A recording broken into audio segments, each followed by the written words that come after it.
La première intervention, ce sera le docteur Laurent Carilla, qui est médecin psychiatre donc spécialisé en addictologie et qui interviendra sur la question d'alcool, de cannabis et un tout petit peu de sexualité. Étienne qui est là, donc Étienne Lee, est professeur de mathématiques et d'informatique en classe préparatoire. Il est au sein du comité, alors que Laurent est responsable de la commission prévention. Étienne est responsable de la commission multimédia. Depuis l'année dernière et l'arrivée du numérique dans l'école avec les iPads, il s'est emparé de ce sujet qu'il connaît bien et il répondra sous la forme d'un échange questions-réponses à l'ensemble de vos questions et de vos inquiétudes. Voilà.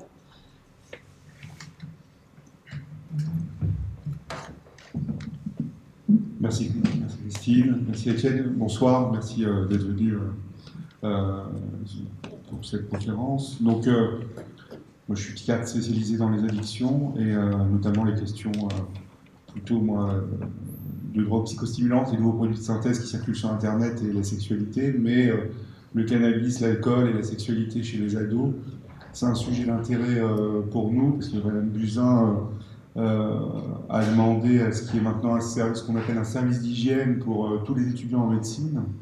Et donc je suis responsable d'une unité d'enseignement à venir sur cette question-là. Et le service d'hygiène, ça va être la prévention, et notamment dans l'axe. C'est un axe tripartite. Un des axes importants, ce sont les addictions chez les jeunes. Donc ce soir, on m'a demandé de parler de cannabis, d'alcool, essentiellement, et un peu de sexualité, parce que, comme vous l'avez dit Christine, c'est un problème qui a été soulevé notamment dans l'établissement, des questions autour des consos, notamment des consommations lors de fêtes, le week-end, lors de fêtes, pendant des échanges. Et donc c'est une vraie question chez nos adolescents. Moi je parle toujours de cerveau, mais ce qui est important, cette diapositive je la montre régulièrement, c'est de voir comment le cerveau de nos enfants évolue. Et se dire qu'à 20-25 ans, le cerveau devient bleu. Donc a priori ce soir dans la salle, à part toi, tout le monde a le cerveau qui est bleu en fonctionnement, c'est-à-dire pullaire, et toutes les structures cérébrales ont été mises en place. Et si on apporte des agents exogènes, des substances, peu importe les substances, mais c'est aussi valable avec des comportements, ça va interagir avec ces structures cérébrales. Et on le voit bien sur d'autres images de cerveau. On a 4 circuits qui fonctionnent de manière étroitement liée en fait dans notre cerveau. On a un circuit qui s'appelle la récompense. C'est de la récompense c'est un circuit qui va s'allumer quand on a envie de quelque chose qui est nécessaire pour nous, c'est-à-dire manger, boire. C'est valable aussi pour les rapports sexuels, c'est valable aussi pour le sentiment amoureux, et c'est valable aussi pour une étude qui a montré récemment, si vous êtes très fan de musique, le fait d'écouter cette musique va activer ce circuit. Donc, le circuit de récompense va d'abord être allumé en premier lieu, et il n'est pas isolé, il est associé à un autre circuit qui s'appelle le circuit de la mémoire et l'apprentissage, c'est-à-dire depuis qu'on est né, depuis qu'on est petit, au fur et à mesure qu'on évolue dans le temps, on apprend en contact des personnes, de nos frères, de nos sœurs, de nos parents, des amis, de l'école, du travail, etc. Donc ce circuit de mémoire et d'apprentissage se met en activation, le circuit de récompense, et tout ceci est régulé par 2 autres circuits, un circuit très évolué chez nous qui est très en avant de notre cerveau, qui s'appelle le circuit de la motivation au changement. Par exemple, ce soir, vous l'avez activé pour venir nous voir, par exemple, c'est-à-dire que vous étiez chez vous, vous vous êtes dit j'ai quelque chose à faire, je vais changer mon comportement, c'est ce circuit qui s'allume. Et le dernier circuit qui contrôle tout, c'est le contrôle inhibiteur, le circuit bleu, qui permet de gérer, si vous voulez, toutes les situations sociales, adaptées et inadaptées, qui se présentent à vous. C'est-à-dire si je me mets à tous vous insulter un par un, je ne le ferai pas, hein, mais si je me mets à tous vous insulter un par un, vous allez tous avoir un registre de réponse adapté à la situation. Il y en a qui vont rien dire, il y en a qui vont m'insulter, il y en a qui vont me dire, qui vont trouver des raisons à ce comportement, et puis il y a le cas le plus impulsif, c'est m'insulter, me frapper. Vous voyez, donc, et c'est ce circuit-là qui module tout. Et bien quand on est addict, en fait, et ceux dont on est plus jeune en plus, ces circuits n'ont pas fini d'être formés quand on est jeune, s'ils ne marchent pas ensemble, et ben on est dans un phénomène d'addiction notamment. D'accord ? C'est-à-dire que dans l'addiction, il n'y a que la récompense et la mémoire qui fonctionnent, et de manière très isolée la motivation, et de manière très isolée le contrôle. Donc si vous avez des circuits cérébraux qui fonctionnent de manière isolée, et ben, en pratique de vie quotidienne, ça ne marche pas. C'est-à-dire que quand vous êtes addict, la motivation ne fonctionne plus, le contrôle ne fonctionne plus. Donc vous perdez contrôle, vous perdez votre motivation à changer votre comportement, et vous cherchez que de la récompense immédiate. Et le cerveau, lui, se rappelle que des bonnes expériences des premières fois. C'est-à-dire que quand vous avez un ado qui fume un pétard avec ses copains, il a 13 ans, il fume avec ses copains un pétard à l'occasion d'une soirée et qui a un peu d'alcool, et bien ce cerveau, lui d'abord le cerveau va dire super, c'est super, parce que ça fait du bien, sinon il ne le ferait pas. Et le cerveau emmagasine la situation suivante, c'est une situation plaisante, c'est la fête, je suis avec mes copains et je prends un produit qui me fait plaisir. Donc le cerveau, lui, il enregistre cette information-là. Le cerveau, il n'enregistre pas les accidents. Il n'enregistre pas le fait que je vais aller aux urgences parce que je suis intoxiqué, je fais une overdose, etc. Il n'enregistre pas ces phénomènes-là. Ça, c'est enregistré de manière, on va dire, instantanée. Donc c'est vraiment... L'addiction, c'est vraiment d'abord un phénomène cérébral. Et si je vous montre d'autres diapos de cerveau, j'adore le cerveau, mais après j'arrête, hein, si je vous montre la force de notre cerveau, vous voyez, l'amygdale, c'est dans le circuit de mémoire et d'apprentissage.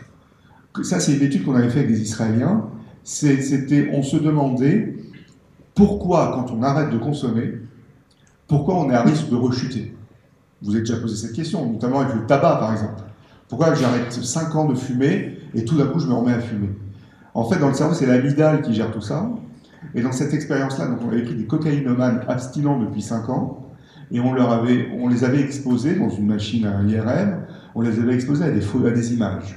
On les avait exposés, alors vous ne voyez pas, c'est en blanc, mais c'est marqué Nature Video, la première expérimentation. Nature Video, on leur montrait 1 minute 30 d'un extrait de La Petite Maison dans la Prairie. Je ne sais pas si vous vous rappelez de cette série.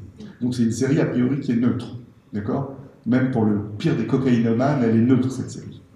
Donc il regardait La Petite Maison après. Et après, il y avait un temps off, et après on le réexposait à 3 extraits de films. Un extrait de Scarface, où on voit Al Pacino avec des montagnes de cocaïne sur son bureau. Ils sont abstinents, hein. 30 secondes. 30 secondes après, on les exposait à une scène de Pulp Fiction, la scène où il réanime avec la seringue. Vous vous rappelez de cette scène où il envoie de la noradrénaline dans le cœur? Donc 30 secondes. Et la dernière séquence, c'est une séquence d'un film qui s'appelle Requiem for a Dream, où on voit en simultané une scène d'une vieille dame, d'une dame âgée qui a pris une amphétamine, de l'ecstasy, et une autre scène d'une fille qui a fumé du crack. C'est vraiment une scène parallèle. Et en fait, on s'aperçoit, ils sont abstinents, qu'on leur montre La Petite Maison à la Prairie, rien ne se passe dans leur cerveau, on leur montre ces 3 extraits, l'amygdale s'allume et ça leur déclenche des ondes de cocaïne. Donc ça veut dire qu'il y a toujours une trace mnésique, hein, une trace de mémoire et émotionnelle des addictions. Et quand, je ne rentre pas dans le détail, Étienne nous en parlera, mais c'est la même chose avec les jeux en ligne.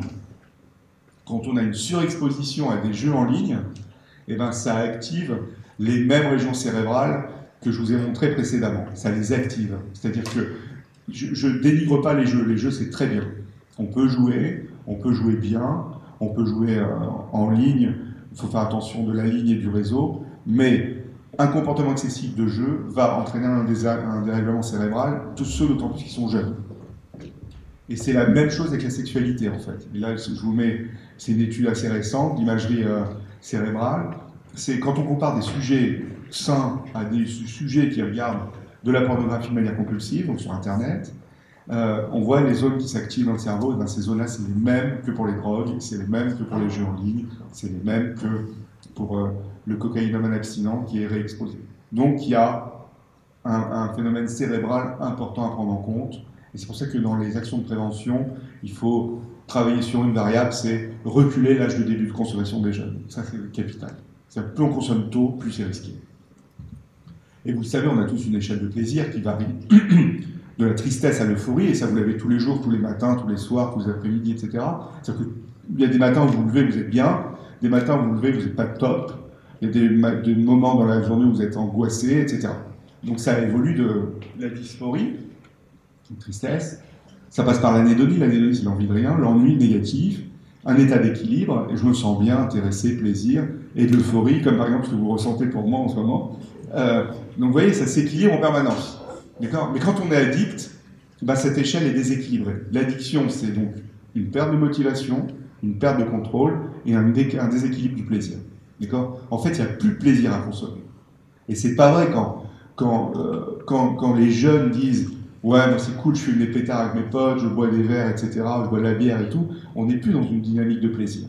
On est dans une dynamique de... Enfin, quand on est rentré vraiment dans un circuit, hein, on est dans une dynamique de il ne faut pas que je souffre, donc je consomme. C'est pour ça qu'il y en a qui vont fumer des pétards avant de dormir, c'est pour ça qu'il y en a qui vont fumer des pétards à chaque pause, ou boire de l'alcool de manière un peu désorganisée.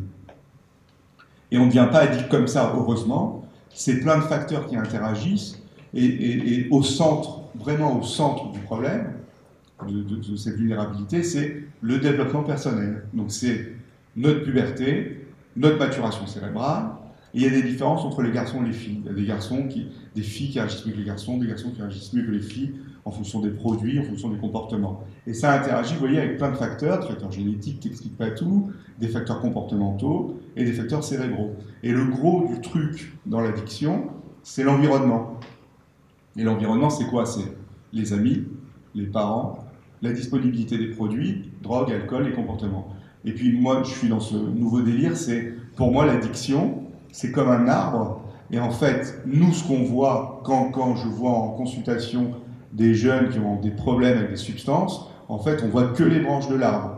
On ne voit pas les racines de l'arbre. Et il faut traiter toutes les racines. Et elles sont extrêmement variables en fonction des sujets. Ça veut dire qu'on peut très bien, et vous connaissez cette situation, vous voyez, dans les branches, il y a quoi? Il y a par exemple, je prends smartphone, masturbation compulsive, internet, jeux de hasard, MDMA, nourriture, alcool, tabac. Et on voit souvent des situations comme ça. Il n'y a jamais un jeune ado qui vient en consulte, ou un jeune patient, ou une jeune patiente, ou un patient, une patiente, peu importe l'âge, qui vient que pour un problème. Il vient que pour le problème actuel, en fait, en consultation.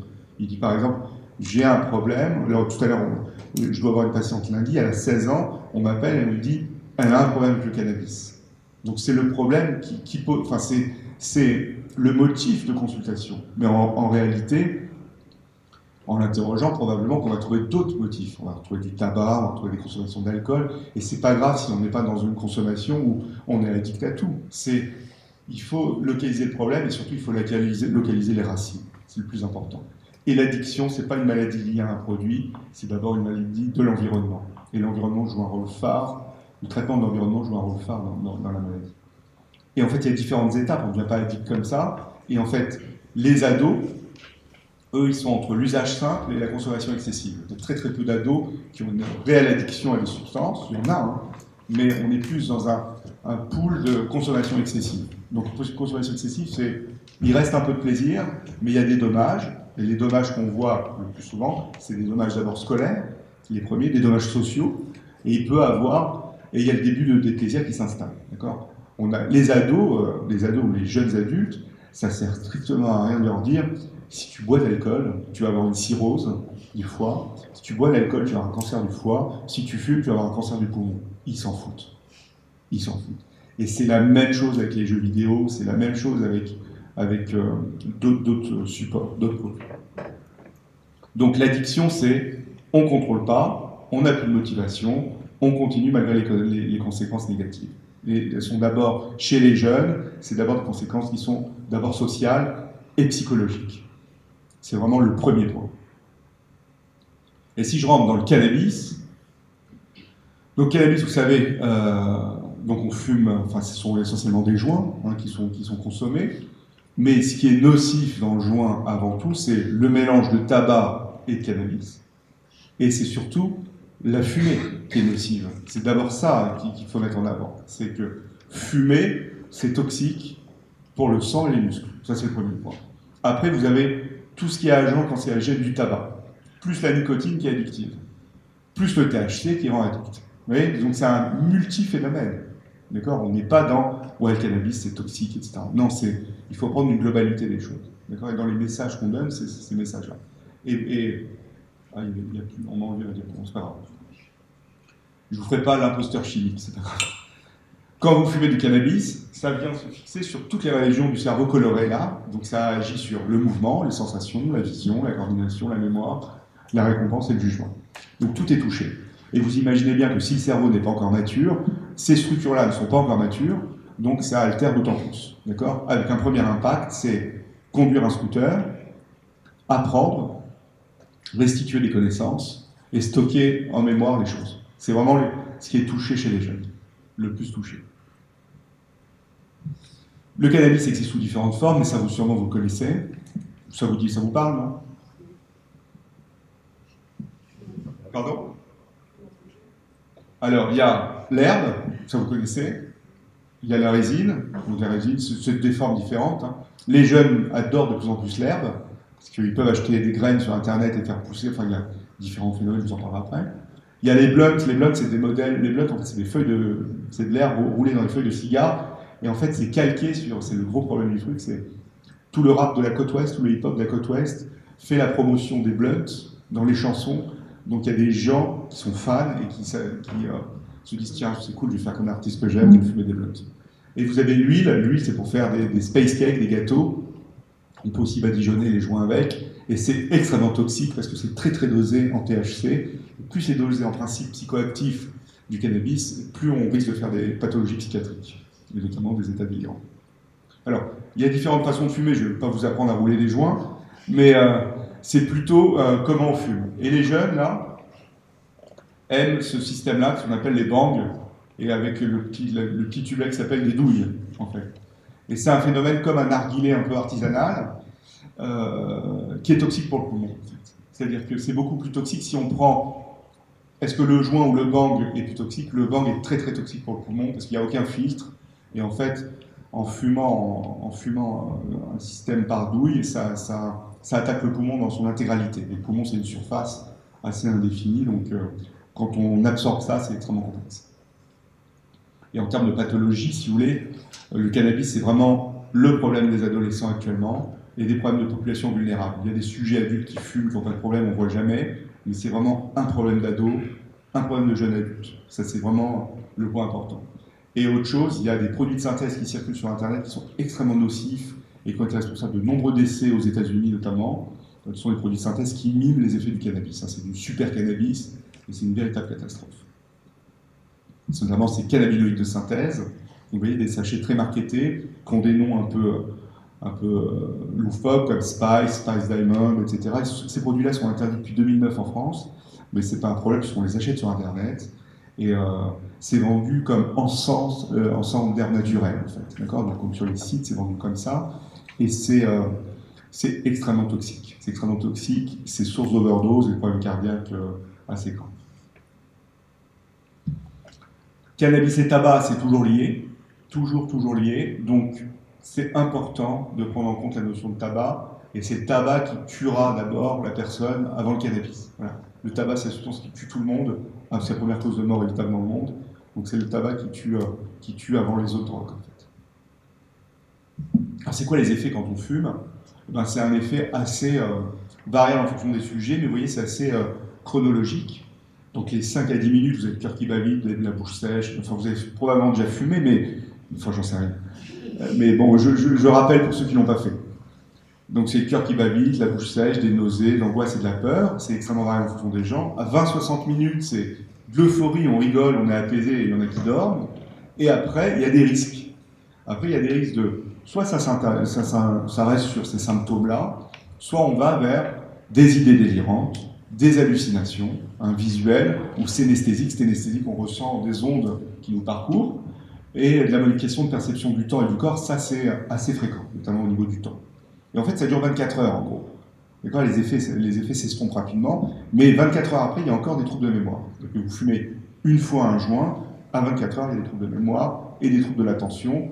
Et c'est la période, dans les 24 heures après avoir fumé, c'est la période où on est plus à risque d'accident de la route, notamment. Et l'accident de la route le plus fréquent après avoir fumé du cannabis, c'est rouler en ligne droite avec un scooter. C'est-à-dire qu'on est moins attentionné, on a moins de capacité attentionnelle. Quand on est en ligne droite, on est plus en automatique. Donc c'est là où il y a plus de risques. Quand on fume, alors des signes aspécifiques, mais c'est pas du tout cliché, c'est une réalité. Voilà des signes on a les yeux rouges. Ça c'est un classique qu'on peut reconnaître quand on fume.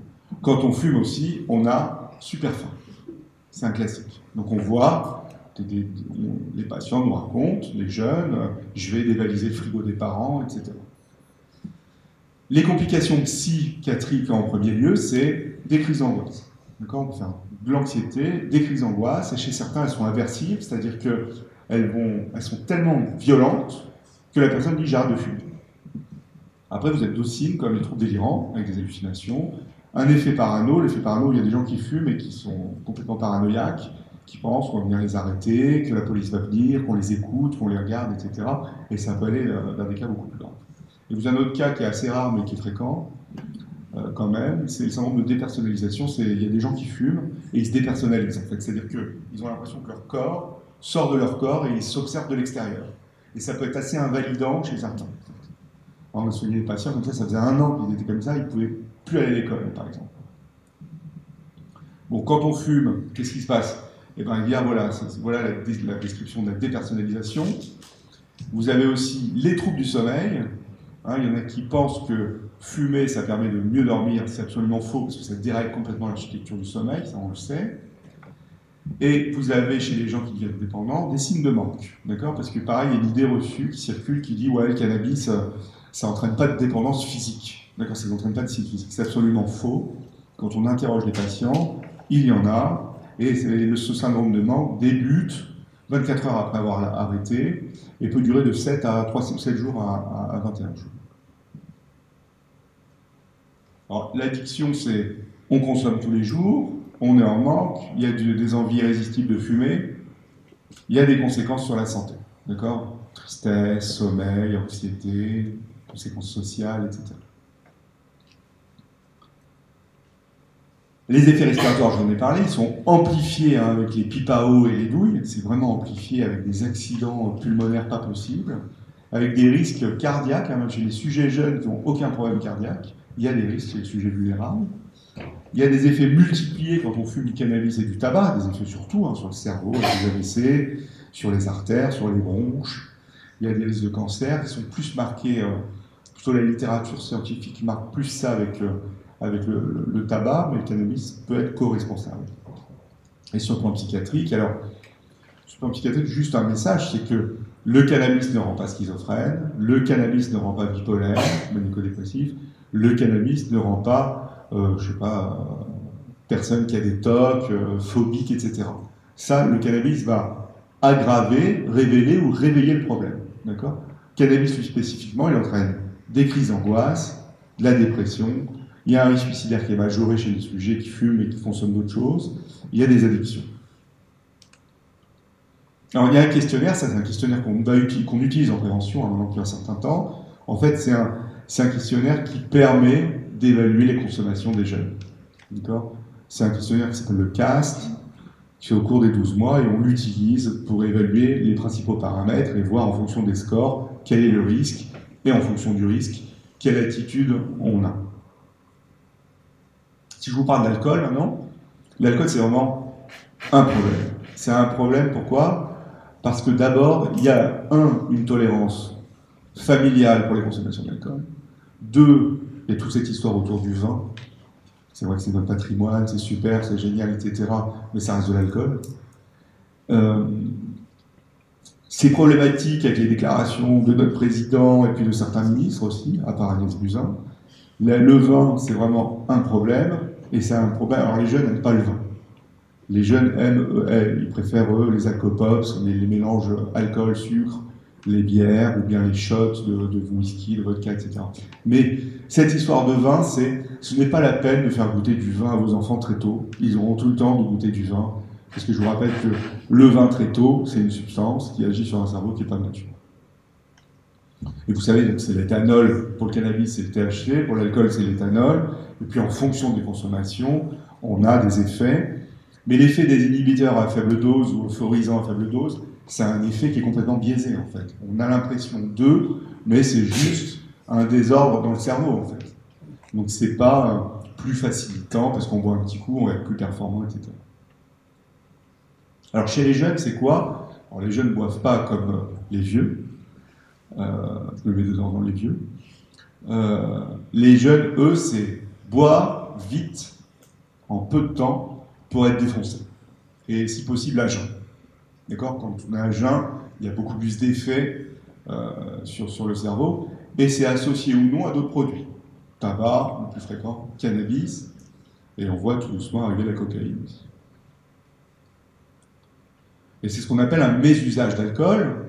Et le mésusage d'alcool, ça se fait plutôt en consommation excessive fin de semaine, en très large quantité et en groupe. C'est plutôt ça, la fonctionnalité de consommation détournée d'alcool. Et c'est de la recherche de sensations immédiates, c'est tout, on veut que ça. Donc c'est activer notre circuit de récompense. Eux, ils veulent ça. Ils ne préjugent pas des conséquences à long terme. Et en fait, c'est ce que je vous disais, c'est que les conséquences qu'on connaît de l'alcool, par exemple, je sais pas, des problèmes neurologiques, des problèmes hépatiques, des problèmes digestifs, etc., etc., ils ne les ont pas. C'est des problèmes qui s'installent à long terme, ça. Donc ça, c'est pas un message de prévention fort. Les messages, c'est surtout sur des conséquences sociales, c'est-à-dire des accidents, grossesse non désirée, des rapports sexuels non protégés, il y a des tentatives de suicide, etc., qui vont être déclenchées par ces consommations massives et excessives, qui rentrent dans le cadre finalement de ce qu'on appelle le binge drinking. Donc le mésusage, c'est quoi? C'est on prend des substances dans des situations à risque, des grosses quantités, il y a des conséquences, et on est dans du binge drinking, d'accord? Et le critère problématique, c'est pas grave si une fois, ils ont été une soirée, ils sont un peu ivres, c'est pas très grave. Ce qui est grave, ce qui est dangereux, c'est le comportement qui persiste dans le temps. C'est-à-dire un comportement qui se répète et un comportement qui devient solitaire. Surtout. Vous voyez, c'est ces deux choses-là. C'est je vais chez mes copains, il y a de l'alcool. De toute façon, il y aura de l'alcool. Ils boiront de l'alcool dans des soirées. C'est je vais boire pour être défoncé. Je vais boire plus que les autres. Et même si maintenant, je vais aussi boire seul. D'accord? Ça, c'est des critères de gravité. Et c'est sur ces critères-là qu'il faut agir. Et le binge drinking, c'est boire à plusieurs en moins de 2 heures, et il y a un nombre standard de verres, mais c'est complètement variable en fonction des pays. Les Anglais sont très forts en binge, on appelait, à tel point que c'était fort qu'on appelait plus ça le binge drinking, mais le binge Britain, ça veut dire que c'était devenu un truc associé vraiment culturel, ils buvaient 5, 10, 15, 20 verres pour être ivres rapidement. Et le binge drinking, c'est plutôt à plusieurs, c'est plutôt... Les parents tolèrent plutôt l'alcool, c'est un facteur de risque d'intoxication alcoolique des enfants. Et sur le cerveau, c'est un impact direct. Donc le binge drinking, c'est si on reprend ce que je vous ai dit au début, on l'adapte à des consommations massives d'alcool, et ben vous avez un impact sur le phénomène d'apprentissage. Boire beaucoup de manière très isolée, lors de soirées à plusieurs, ça impacte au fur et à mesure le cerveau. Et ça a un impact sur l'apprentissage. Et si on compare, vous n'êtes pas des spécialistes en radiologie, mais si vous voyez ces images, si je vous dis qu'est-ce que vous voyez, vous me dites tout de suite ce que vous voyez. Qu'est-ce que vous voyez? Vous voyez des différences. C'est deux ados de 15 ans. Un qui ne boit pas et un qui boit beaucoup. D'accord? Et qui est dans des phénomènes de binge drinking. Donc vous voyez que celui qui ne boit pas, c'est en fonctionnel, donc ça veut dire qu'on voit le métabolisme du cerveau. Et celui qui boit beaucoup, vous voyez que le métabolisme est altéré. Il n'y a plus de rouge, etc. C'est altéré. Donc vraiment, il y a une trace neurologique des choses. Quoi. D'accord? Et cette trace-là, il y a des séquelles qui se forment au niveau du cerveau si ça se répète. Et plus il y a des consos importantes, plus il y a des alcoolémies élevées, plus il y a des risques. D'accord? Et l'impact, je vous dis, le premier impact, c'est je suis moins bon à l'école, j'apprends moins bien. Un autre impact, la vie de famille, ça m'intéresse moins. Quoi. C'est par exemple, c'est un fonctionnement social et scolaire. Les complications de ce type de consommation, vous voyez, c'est essentiellement social sur la première partie de la diapo. Et sur la deuxième partie, il y a des risques de crise d'épilepsie, de vertige, de troubles cardiaques, de troubles anxieux, de troubles comportement alimentaire. D'accord ? Donc il y a vraiment ces deux axes-là. Et nous, ce qu'on repère sur les facteurs sur lesquels on agit, c'est vraiment la première partie de la diapo. Quand on arrive à la crise d'épilepsie après d'hiver, il y a quand même des séquelles. Quoi. Le cerveau est agressé pour faire une crise. Et donc le trouble comportement alimentaire m'amène à vous parler d'un autre phénomène chez les filles. D'accord ? Donc vous avez vu que, et c'est notamment ce phénomène-là, est amplifié par les réseaux sociaux. D'accord ? Et notamment les réseaux sociaux des jeunes. donc Instagram, des choses comme ça, ou Snapchat, etc. C'est-à-dire que on voit sur ces réseaux, je ne délivre pas les réseaux, on voit sur ces réseaux des femmes avec une plastique particulière. Donc, ces collégiennes, c'était notamment des études américaines, ces collégiennes, on trouve un nouveau système, c'est je fais du binge drinking en étant à jeun. D'accord? Donc, à jeun pour perdre du poids, binge drinking pour être ivre très vite. Et en fait, l'argent de poche, dans l'étude, montrait que tout l'argent de poche n'était pas dépensé. En fait. D'accord? Une partie seulement pour acheter de l'alcool. Donc c'est un autre phénomène, ça s'appelle l'alcoolorexie, donc c'est deux problèmes, l'anorexie, pas mentale, hein, l'anorexie, et du binge drinking. Mais d'abord le problème c'est, je veux perdre du poids pour ressembler aux images que je vois. C'est ça le problème, le problème principal. Alors pareil, on a un questionnaire, je ne sais pas pourquoi il y a mon nom au milieu, mais il y a un questionnaire qui s'appelle ADOSPA, et c'est un questionnaire qui évalue, c'est possible qu'on ait validé en français, sur justement les problèmes de consommation à risque chez les ados. Avec la notion de risque, pareil, c'est en fonction du risque, on a une intervention. Un risque faible, on fait de la sensibilisation. Un risque modéré, on va consulter, pas forcément un spécialiste. Un risque élevé, on rentre dans une prise en charge spécialisée. Ça aide vraiment à driver la prise en charge. Je termine avec un peu de sexualité, mais je n'en trouverai pas trop dans les détails. Donc la sexualité des ados, c'est un autre problème qui était soulevé à l'école. Il y a notamment toutes les questions aussi d'utilisation des réseaux sociaux pour le dénigrement de la sexualité de certains, etc., pour les genres, etc. Donc on est dans une pleine effervescence chez les ados au niveau de la sexualité.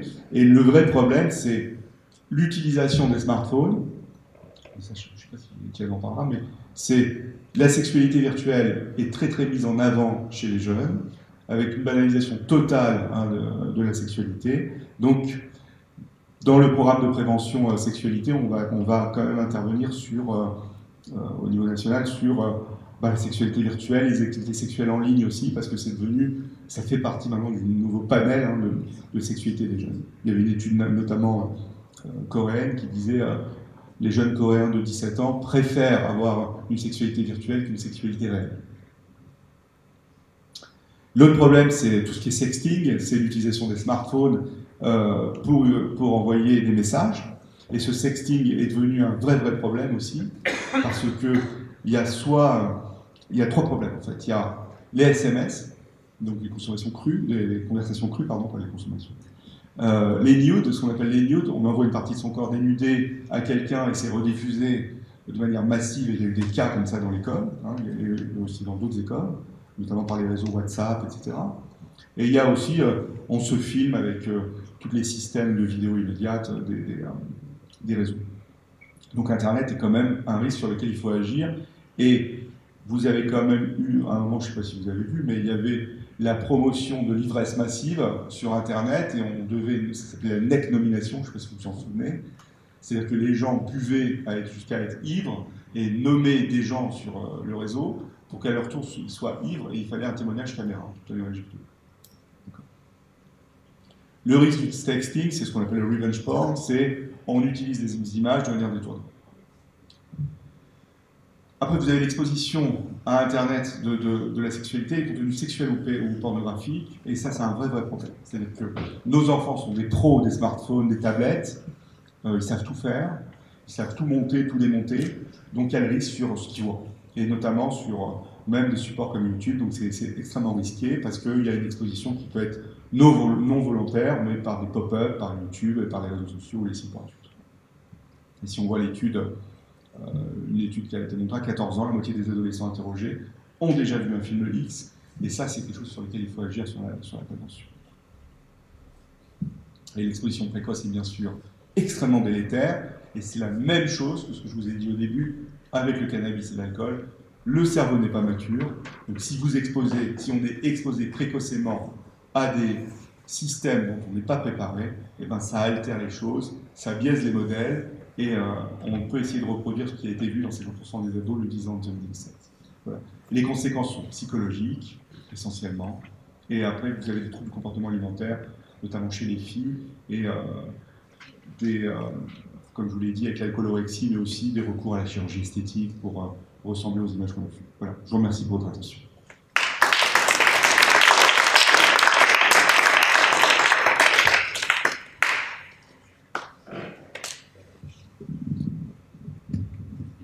Si vous souhaitez poser des questions. Oui. Et sur les Bernard, où il y avait des racines, il y avait marqué travail en des racines. Je n'ai pas compris pourquoi il y avait marqué travail. On peut parler du coup. En haut des racines, sur les branches. Oui.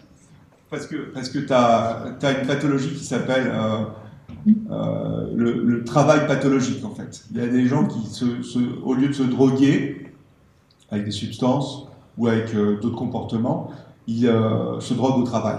Donc ils se défoncent avec le travail. Ils travaillent non-stop. Alors c'est bien de travailler, c'est important.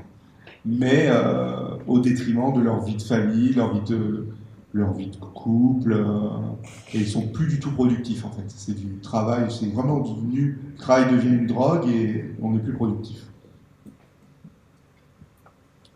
Une question qui est, on comprend les problèmes que ça peut poser, mais en tant que parent, comment est-ce qu'on peut essayer d'aider à la prévention? Parce que c'est vrai que si on leur dit plus tard, vous allez avoir une cirrhose du foie. C'est ça, ouais, ça sert à rien. Ouais. Donc, qu'est-ce qu'il y aurait comme chose qu'on devrait faire en tant que parent? Il faut parler précocement avec les enfants de l'alcool. Par exemple, la Société américaine de pédiatrie dit dès 8-9 ans, il faut leur parler de la consommation d'alcool, des risques de l'alcool. Il faut éviter de leur donner de l'alcool. C'est un truc pas évident, mais c'est possible. Bon, il y a souvent, dans les fêtes de famille, il pique une fin de verre et il se prend entre cousins sous la table, quoi. Enfin, c'est un cliché, mais c'est une réalité. Il ne faut pas exposer les enfants, parce que c'est pareil que de leur donner une trace de cocaïne, de leur donner de l'alcool tôt. Et c'est une réalité. Hein. Et après, on ne peut pas prédire la vulnérabilité des enfants. C'est-à-dire, on peut dire, bah ouais, lui, si on lui file de l'alcool, c'est foutu. Ça, on ne peut pas le dire. On ne peut pas prévoir tous les facteurs que je vous ai montrés. C'est extrêmement difficile à dire dès le début, c'est repérable. Donc, il faut parler avec ces enfants des substances. Il faut leur parler pas que de l'alcool, il faut leur parler du tabac, de l'alcool, du cannabis. Il faut en mettre un peu d'écran au milieu, mais tout doucement. C'est pas la peine de leur dire non, les écrans, c'est pas possible. Et il faut aussi les prévenir de, avant les soirées, il faut les informer en fait. Les parents, c'est plutôt la sensibilisation. C'est les informer sur, voilà, il y a ça, ça peut être problématique. Il y a des risques pour ton apprentissage, etc. Il faut vraiment discuter librement, comme avec la sexualité finalement, de certaines choses, de manière assez ouverte, et pas cloisonnée. C'est pas évident. Non, et moi je trouve aussi surtout au fait de jouer en ligne, parce que mais quand je me rends compte que j'essaye d'expliquer, de dire que ça va avoir des impacts sur ton comportement plus tard, sur ton développement, etc. Mais ça, ils ne prennent pas en compte. Et la réponse que j'ai, c'est oui, mais moi, mes copains, ils peuvent le faire, alors pourquoi pas moi? Pour les jeux en ligne, vous dites ça? Oui, en l'occurrence, pour les jeux en ligne, mais ça pourrait être aussi pour sortir, il y a ça pourrait être la même chose. Et en fait, on se retrouve face à un mur en face, et je ne sais pas comment dépasser ça. Dépasser le mur. Dépasser le mur du. Mais ça dépend du message que vous faites passer en fait. Oui, de l'enfant qui dit tous mes amis le font, tu m'embêtes, pourquoi moi c'est différent pour moi, positif pour moi. C'est plutôt dans une idée de régulation. Il faut partir sur l'idée de ok, tu peux le faire, enfin, pour les jeux en tout cas, c'est réguler le temps, s'auto-réguler, apprendre à savoir gérer ce jeu. Après, pour les consommations, il faut avertir, il faut parler tôt des choses, c'est-à-dire il faut parler tôt des consos pour donner ces informations. Il faut donner des informations, il faut sensibiliser au problème. Et rien que le simple fait d'avoir des interventions très brèves sur attention, ça peut être dangereux, attention, il y a des risques, attention, si tu es avec tes copains, il peut y avoir des incidents, des accidents, et attention si tu bois pour les plus âgés, mais si tu bois, il faut savoir un peu boire. Vous voyez, l'idée, c'est pas d'être, faut pas que tu boives, faut pas que tu fumes, etc. Parce que ça fonctionne pas, de toute façon, ils le font. Mais c'est être dans de l'informatif, en fait. Et pour les jeux en ligne, pour les jeux en ligne, en tout cas, oui, tout le monde joue. Ben après, c'est le temps passé à jouer. le temps d'exposition. C'est un des facteurs, seul facteur important. Oui, je reviens sur cette histoire de jeu. Comment détecter la limite en fait entre le plaisir et le comportement excessif chez un jeune. Étienne n'a pas fait son point encore. Moi, je pense qu'effectivement, il y a, enfin, si on voit la présentation de Laurent Carilla, on voit vraiment là où on peut en arriver dans des cas très graves. Je pense que effectivement, l'addiction en tant que telle, chez les adolescents, elle ne concerne pas une proportion très élevée d'adolescents. Je n'ai pas de statistiques, mais peut-être que Laurent en a. Lui, il voit les cas extrêmes, effectivement, quand on n'a pas réussi à contrôler les choses et à les arrêter et à réorienter les gens avant qu'on en arrive là. Effectivement, moi, en tant que professeur et avec des gens qui sont un peu plus âgés, qui ont 20 ans, qui sont déjà majeurs, ça m'arrive de voir des gens où visiblement ils souffrent d'addiction. Ça peut être soit à l'alcool, soit au cannabis, soit aux jeux vidéo. C'est effectivement, je pense, les trois types de consommation qu'on remarque le plus fréquemment. Le premier symptôme, c'est vraiment l'échec scolaire. Et je crois qu'une réussite scolaire, c'est probablement un signe qu'on n'est pas arrivé à un état où ça devient vraiment dangereux. Quand on voit qu'il y a une chute de résultats scolaires, c'est le moment où il faut s'inquiéter et c'est le moment où il faut se dire il y a certainement quelque chose à faire, sans automatiquement se dire on est sur un cas d'addiction, mais se dire que si ça affecte les résultats scolaires, on est dans le processus où les choses commencent à avoir des séquelles, des conséquences au quotidien sur le comportement. Alors aussi, ça peut être effectivement à la maison, si on a du mal à communiquer, si d'un seul coup la communication se ferme, là il y a un symptôme clair de vie familiale qui fait qu'il faut chercher où se trouve le problème, où se trouve la racine du problème, parce qu'effectivement c'est souvent, je pense chez les adolescents, les adolescents ont des comportements qui sont provocateurs, qui cherchent à attirer l'attention sur d'autres problèmes plus profonds, de difficultés à s'autonomiser, de difficultés à trouver sa place dans un cercle familial, dans un cercle d'amis, dans une école, dans des trucs projetés vers l'avenir. Et puis je pense que les mesures de prévention, c'est essentiellement justement réactiver le circuit de motivation.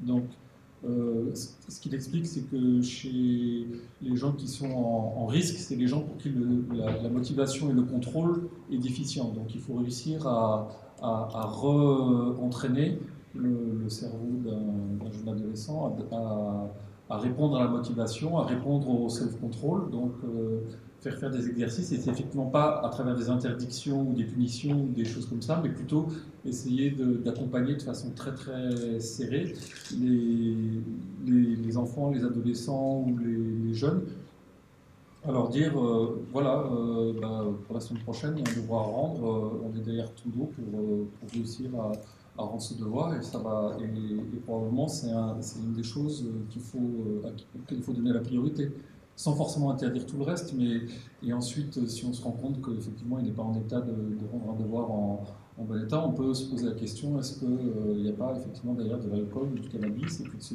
et d'essayer de faire comprendre que les effets, effectivement quelqu'un qui fume ou qui boit, ils sont les effets sont perceptibles de façon immédiate pendant quelques heures. Et les jeunes ont beaucoup de mal à se rendre compte qu'en fait, il y a d'autres effets qui sont beaucoup moins perceptibles et qui durent 24 à 48 heures, pendant lesquelles on n'est pas aussi performant, pendant lesquelles on n'est pas capable de faire ses devoirs de façon aussi efficace. Et c'est là où on peut effectivement essayer de poser la question d'une éventuelle consommation, d'un rythme de consommation, et essayer de soulever les problèmes, mais toujours de façon en essayant d'accompagner, sans diaboliser, sans être dans le drame absolu, parce que je pense que aussi, si on est dans le drame, on n'arrive pas forcément à résoudre les problèmes. Il y avait juste une autre question sur la durée, ça, d'usage. Oui, en fait, il n'y a pas de consensus sur la durée, en fait. Non, oui, quels sont les critères, mais il a une partie répondue, en fait, sur les signes d'alerte, en fait. Ouais, c'est ça. Et sur les durées d'usage, c'est sûr que l'usage des jeux vidéo, des écrans et d'Internet, c'est quelque chose qui évolue en permanence. Et il faut d'abord se poser la question nous-mêmes, combien de temps on est sur nos écrans et on sert de modèle à nos enfants. Donc c'est sûr que si on y est beaucoup, on ne peut pas attendre de nos enfants qu'ils soient complètement abstinents. Et je pense que... De toute façon, l'abstinence d'écran, oui. La moyenne dans les dernières études 2016-2017, c'est un adolescent entre 13 et 16 ans, il est sur Internet à peu près 14 heures par semaine, ce qui représente une moyenne de 2 heures par jour. Pas forcément pour faire des choses nocives. Hein. Je pense que l'essentiel en ce qui concerne l'accès au numérique, aux écrans, c'est de ne pas laisser les gens tout seuls devant des écrans quand ils sont jeunes, c'est d'être à côté d'eux justement pour... tu dévoiles tout ton topo, on va dire. Oui, oui. Mon idée, c'était aussi un peu d'être dans l'informel et dans les questions-réponses et dans le dialogue, plus que dans l'exposition. Et sur ces 14 heures par semaine, il faut essayer d'améliorer la qualité plutôt que de se fixer sur la quantité. Et puis effectivement, se dire que si on a besoin de temps pour faire ses devoirs et que ça affecte le temps des devoirs, à ce moment-là, c'est trop. Mais pour certains élèves qui sont lents et qui ont besoin de beaucoup de temps pour les devoirs, 10 heures, ça sera trop. Pour d'autres, qui ont beaucoup de facilité et qui ramènent des bonnes notes à la maison en faisant très peu de travail à la maison, pourquoi pas passer du temps sur des écrans à la limite et un peu plus que leurs amis. Mais je pense que ça doit être lié effectivement à tout un schéma global de réussite et de motivation. Quand vous disiez activer la motivation, ça veut dire les inciter à faire autre chose et plaisir ailleurs? Oui, c'est ça. En fait, chez les ados, le cycle de la motivation, quand il est touché par des substances ou des comportements répétitifs, comme jouer en jeux vidéo, etc., c'est de manière vraiment importante. Hein. Le circuit, comme il n'est pas fini, il se dérègle en permanence. Donc l'idée, c'est de leur réapprendre à... En fait, c'est comme la gymnastique, c'est ce qu'on appelle la gymnastique cognitive, c'est-à-dire on leur réapprend à faire des exercices différemment, en fait. Et on peut utiliser les écrans pour ça aussi. Et concrètement, parce que moi j'ai un grand garçon, je crois que j'ai des élèves qui ont eu des addictions, des addictions. J'entends ce que vous dites et je savais même avant, mais comment ça vous arrive? Concrètement, vous faites comment? Parce que réapprendre à son enfant différemment, vous n'avez plus la main mise sur lui. C'est un adolescent et... Non, l'aide doit être faite par des tiers en fait. C'est ça. Ouais. Mais c'est là où j'entends la difficulté, c'est que son enfant va lui dire tiens, il faut lui dire, je lui ai dit, il faut que tu sois suivi, etc. Mais s'il refuse catégoriquement. C'est extrêmement compliqué, c'est une situation complexe, mais c'est à nous parents de guider les choses, c'est-à-dire ils ont besoin, s'ils sont touchés par ce phénomène-là de consommation excessive avec un impact social, c'est à nous ils vont refuser. Moi, la fille que je vous ai parlé, qui fume du cannabis, qui a 16 ans, elle refuse absolument de venir en consultation. Elle va venir accompagner de ses parents et on va les revoir, et c'est ce qui se passe à chaque fois. Hein. Sur les ados qui sont un peu réfractaires, d'abord on essaye de créer ce qu'on appelle une alliance thérapeutique, c'est-à-dire qu'il y a un bon contact déjà entre nous et l'ado, et après on essaye de reconvoquer, mais on ne va pas travailler sur, par exemple, cette fille de 16 ans qui a fumé jusqu'à 17 joints par jour, on ne va pas lui proposer dans un premier temps que tu vas arrêter tout d'un coup, alors qu'elle a 16 ans, etc.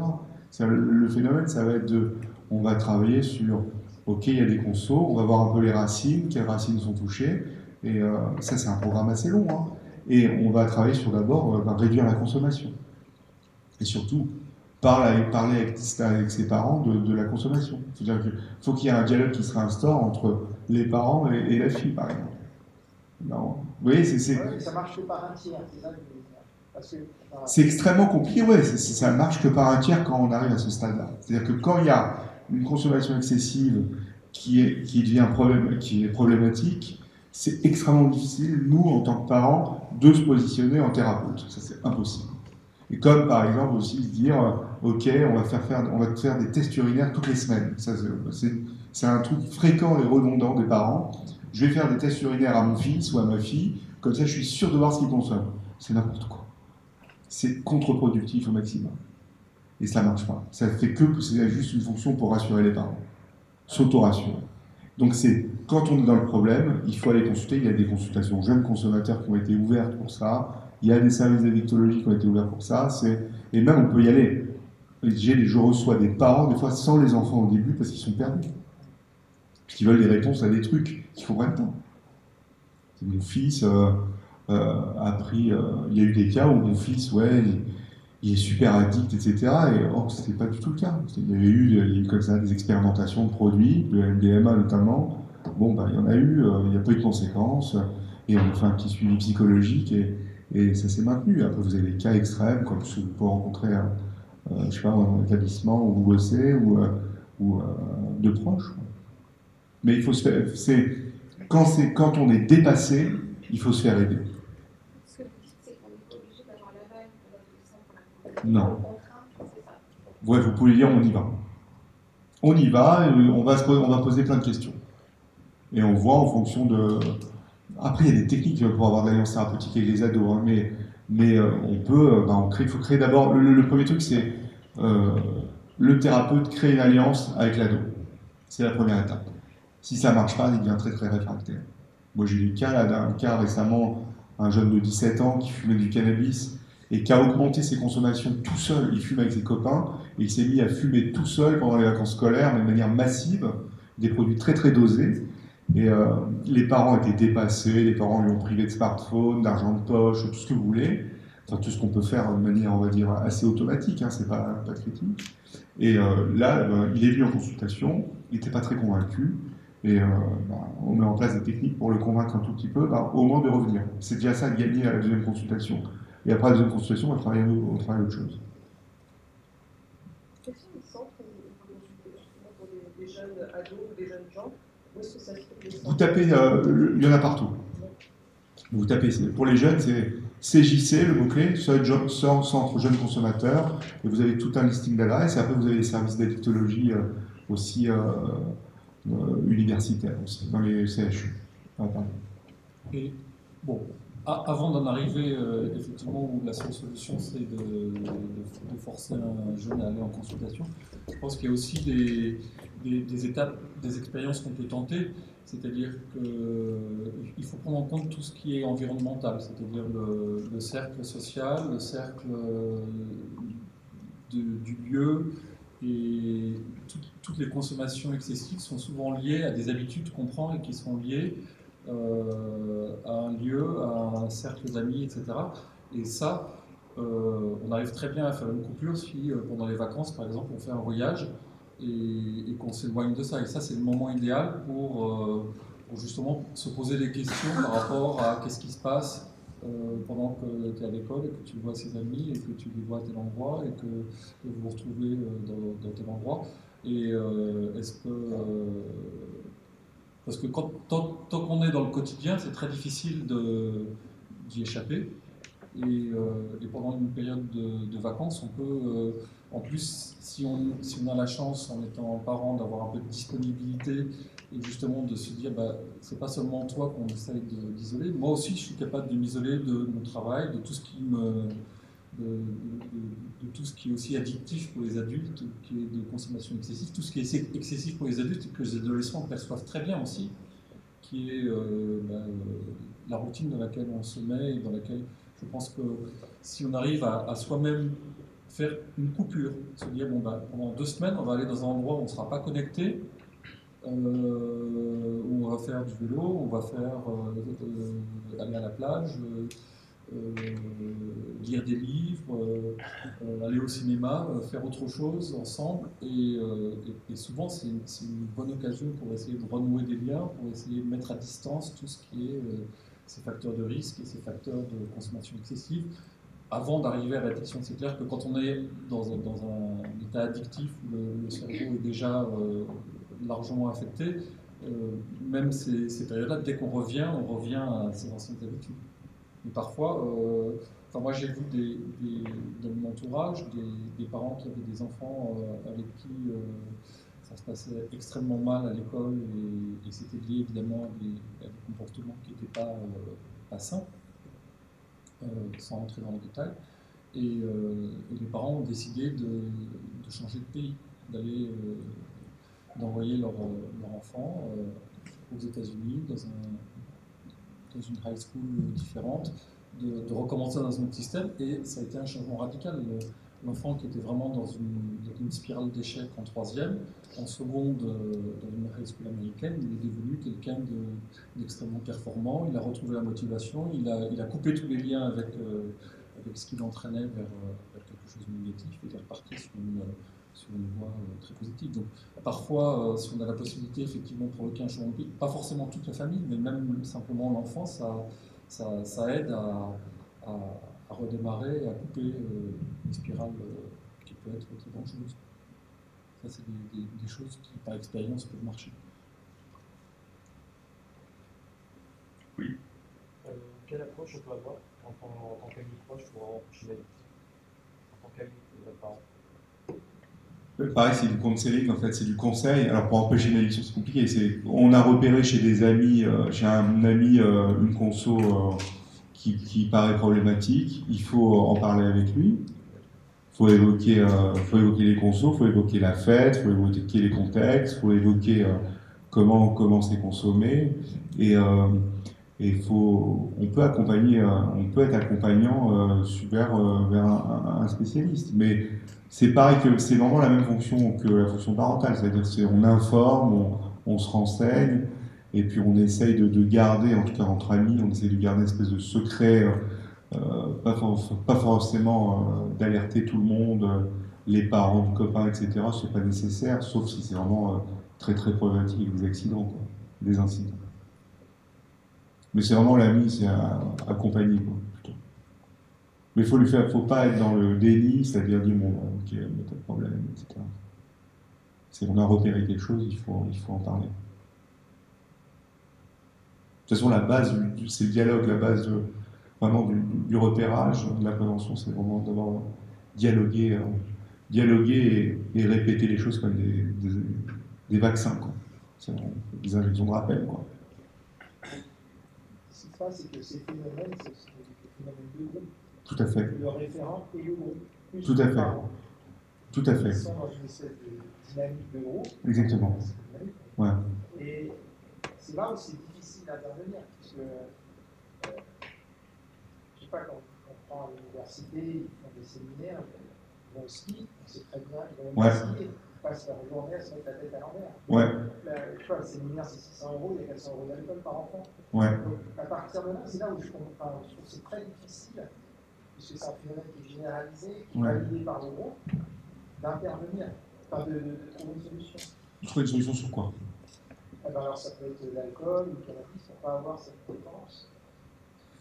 En fait, maintenant, il y a quand même sur les vacances type CRIT, etc. C'est ça, vous faites référence à ça. C'est quand même, ça devient maintenant assez contrôlé quand même ces jours-là. Mais c'est vrai qu'il y a tout ce qui est spring break, etc. où c'est l'apologie de la défonce. C'est d'abord, on n'envoie pas ses enfants ses ados même si c'est quelque chose qui rentre dans un cadre. On essaye plutôt d'éviter les choses. Vraiment, ce que je dis, c'est plus on informe tôt les enfants, les ados, plus on les informe tôt vraiment sur les consos, sur les produits. Alors, on ne demande pas d'être des spécialistes, mais vraiment, c'est fonctionnel. C'est fonctionnel. Moi, je l'ai fait avec mes enfants. Alors, ils connaissent un peu trop toutes les drogues, etc. Et c'est vrai que des fois, ça peut paraître déplacé quand mon fils de 8 ans dit à quelqu'un « Ouais, tu connais la MDMA ?» mais c'est fonctionnel.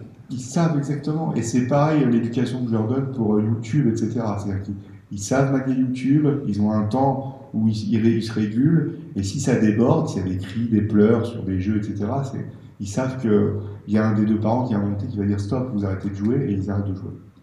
Et donc c'est le même message pour les substances. C'est plus on parle tôt des substances, plus on parle tôt des risques et de la défonce, pas des conséquences sur la santé à long terme, plus ça les forme en fait. C'est de l'éducation vraiment addictologique. Et vraiment ça fonctionne. Moi j'ai fait beaucoup de prévention, et je vois que les enfants qui ont des âges maintenant assez simples, il y a 11 ans, le grand qui a 21 ans.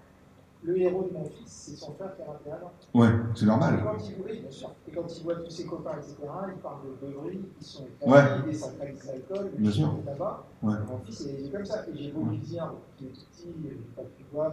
Ouais.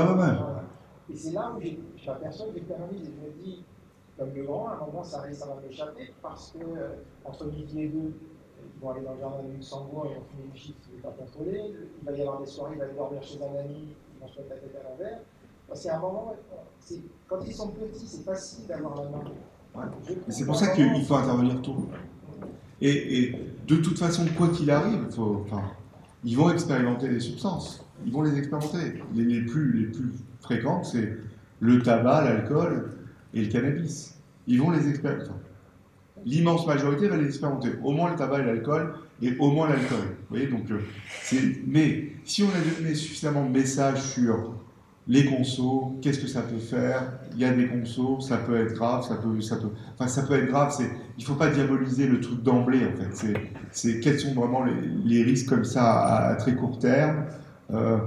T'es pas obligé de consommer, t'es pas obligé de faire comme les autres, parce que ce que vous dites là, ça s'appelle du modeling. Le modeling, c'est quand je suis petit, je veux faire comme les grands, et tous les petits frères ou les petites sœurs veulent faire comme les grands. Et il y a aussi le modeling parental, c'est-à-dire que il faut le prendre en compte, ça, dans la dynamique, c'est des dîners d'adultes où tout le monde se bourre la gueule, si on veut parler comme ça, si les enfants sont là, c'est modélisé.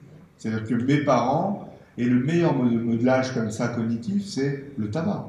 Ma mère fume, mon père fume, moi quand je pourrais, je fumerais. Et il y en a qui le disent au collège. Ils s'envoient des SMS et des WhatsApp, etc. Moi, l'année prochaine, quand je suis en 4e, on me raconte plein de choses.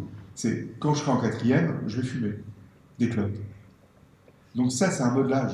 Et ça, c'est à prendre en compte. Mais ça, il y a d'abord le côté parental, pas de diabolisation des produits, mais plutôt de, voilà, il y a des produits, voilà ce que ça peut faire, voilà les risques, voilà les conséquences que ça peut avoir à court terme. Le moyen et long terme, c'est peu fonctionnel. Et votre fils de 11 ans, eh ben, ce qui serait bien, c'est que le frère de 21 ans lui raconte des trucs sur, finalement, ouais, tu vois, tu peux entendre des trucs sur, on fait des beuveries, on fait des fêtes avec les potes, on picole, etc., machin, où on fume des cigarettes, soit on rentre après dans tous les produits, hein, et que lui serve de modèle inversé, en fait. Et ça fonctionne aussi. Je pense que effectivement, le risque à long terme, ça ne marche pas du tout, mais quand même, tous les jeunes qui ont expérimenté savent qu'il y a des risques à court terme qui sont quand même graves, notamment pour le cannabis et l'alcool, qui sont essentiellement les accidents de la route.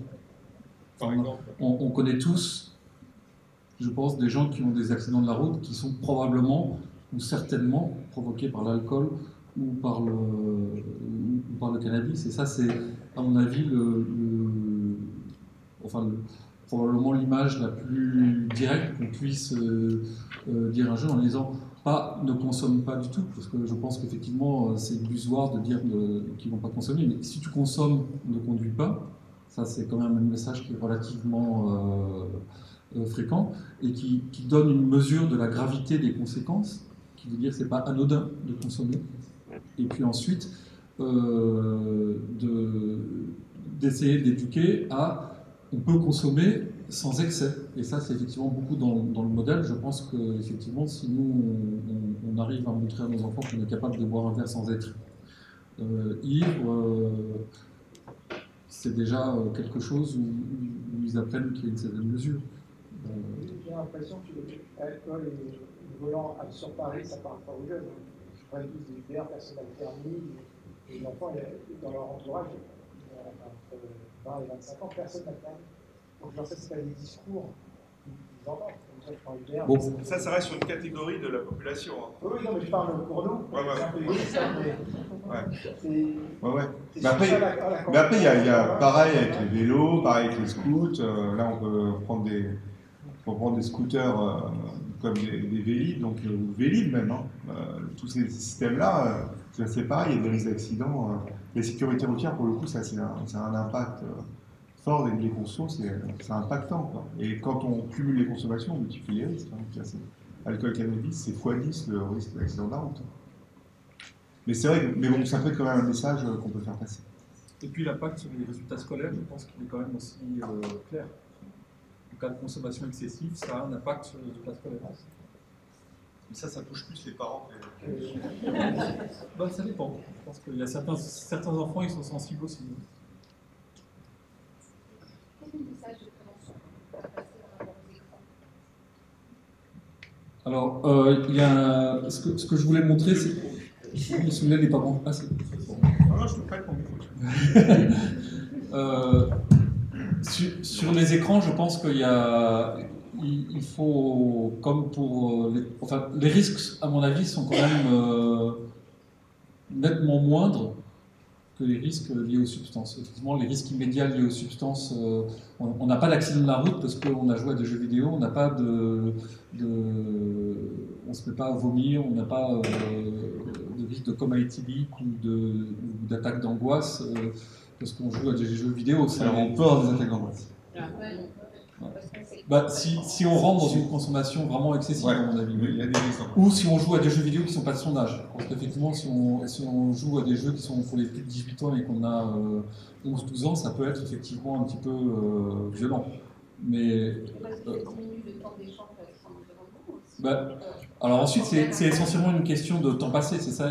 Il faut absolument de tolérer les jeux vidéo et l'usage des écrans que dans la mesure où il reste du temps pour le reste, pour les devoirs, pour la vie sociale, pour la vie de famille, pour parler, pour faire des choses ensemble, pour sortir et faire du sport. Et tout ça, en fait, il y a toutes sortes de logiciels qui permettent de se dire, plutôt que de dire on va mettre ça comme temps d'écran, on va dire on a besoin de combien de temps d'abord pour aller à l'école, on a besoin de combien de temps pour dormir, on a besoin de combien de temps pour faire ses devoirs, on a besoin de combien de temps pour faire du sport, on a besoin de combien de temps pour faire ce qu'on a envie de faire, et ensuite qu'est-ce qui reste.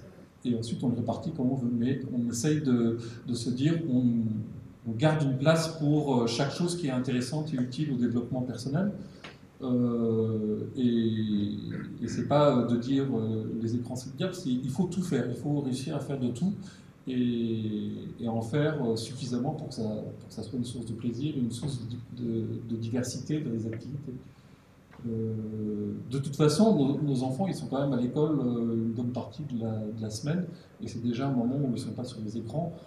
S'ils sont sur leurs iPads, ça ne représente pas non plus un pourcentage du temps très important à l'école. Hein. Et puis en plus, moi je sais avec mes enfants ce que j'ai toujours fait au début quand ils étaient avec leur téléphone et les jeux, c'est de leur dire alors il y a une série de jeux éducatifs et là, si tu veux continuer à jouer, tu joues à un jeu éducatif. Et ça, ils ont très bien intégré et ils me disent putain papa, je suis en train de jouer à tel jeu, des trucs qui leur apprennent à faire de l'algèbre, des trucs qui leur apprennent à faire. Et moi je me dis que c'est quand même formateur. Il y a des activités qui sont très positives. Aller se renseigner sur. Il y a toutes les chaînes YouTube scientifiques et qui sont assez divertissantes ou qui apprennent à distinguer le vrai du faux, les trucs de détection des rumeurs et des choses comme ça. C'est toutes sortes d'activités sur Internet dans lesquelles on peut essayer d'orienter les enfants et qui leur permettent de se dire bah, je suis sur un écran, mais je fais des choses qui sont intéressantes et qui m'aident à me développer. Il y a un guide excellent qui fait une centaine de pages qui s'appelle La famille tout écran, qui a été publié par le Clémy, qui est le centre d'éducation aux médias et à l'informatique, et qui est vraiment rempli d'excellents conseils avec des avis d'experts, des avis de pédopsychiatres et de psychiatres justement sur qu'est-ce qu'un temps d'écran, à quel âge, qu'est-ce que c'est qu'une consommation excessive, qu'est-ce qu'on peut faire pour essayer de pousser les enfants justement vers une utilisation beaucoup plus intelligente et beaucoup plus ludique et positive de tous les outils qu'ils ont à leur disposition. Je vais voir si j'arrive à l'afficher. La variable de prévention, c'est vraiment le temps passé. C'est la seule variable. Donc c'est temps zéro, ça n'existe pas. Et après, c'est la variable de temps qui est contractualisée, en fait, c'est les contrats familiaux, en fait. Et, tout en, comme a dit Étienne, en prenant en compte toutes les autres variables pour les autres activités. Il n'y a pas trop de conséquences au bout du jeu, mais on observe quand même des modifications du caractère, des problèmes d'attention. Non, moi, j'ai rien dit. C'est collectif. Alors, c'est pas mal. Pardon? C'était même à votre gauche alors. Non mais parce qu'il y a quand même des problèmes d'attention, des modifications de caractère, la lucidité, ce genre de choses. Non? Tout ça, c'est dans les racines, au préalable. Oui, d'accord. C'est selon les enfants, c'est comme ça. Ouais, c'est dans les racines au préalable. C'est-à-dire que tout le monde ne va pas présenter une modification de caractère, d'impulsivité, etc. Il y a des racines préexistantes, elles vont être exacerbées en fait par un comportement de consommation. Voilà. Après, c'est n'importe quelle consommation. Ça pourrait être exactement la même chose pour une substance. En fait. C'est vraiment de l'environnement.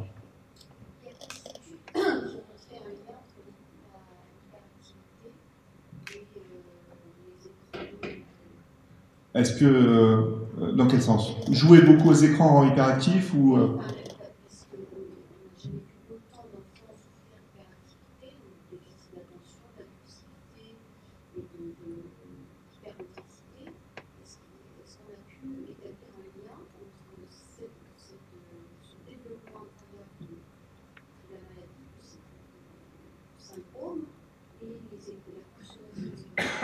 En fait, l'hyperactivité avec déficit de l'attention, c'est surdiagnostiqué en France. Hein. C'est overdiagnostiqué. C'est-à-dire que dès qu'il y a un enfant qui a un peu un trouble attentionnel, il est déficit attentionnel isolé.